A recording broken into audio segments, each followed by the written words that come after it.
আমাদের যদি 31শে জানুয়ারির মধ্যে যদি নবম পে স্কেল বাস্তবায়িত না করেন, আমরা কঠোর থেকে কঠোরতম আন্দোলনে যেতে বাধ্য হব।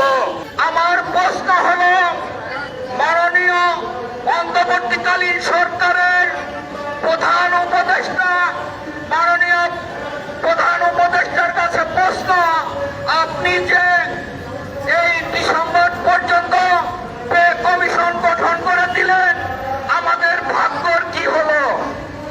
আজ আমরা আমাদের অবস্থান থেকে কি করতে পারি? আজও আমরা কিন্তু মাঠে সেইভাবে নামিনি।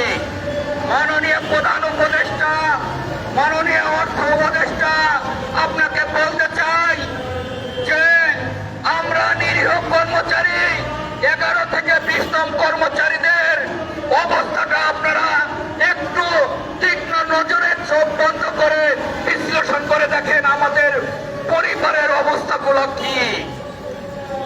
আমরা এই ছোট কর্মচারীরা মধ্যবিত্ত ফ্যামিলির আমাদের সাথে এই প্রতীকী অনশনে যুক্ত হয়েছেন বাংলাদেশ সরকারি কর্মচারী সম্মিলিত পরিষদের কেন্দ্রীয় কমিটি। আমরা তাদের করতালি দিয়ে তাদেরকে বরণ করে নিচ্ছি।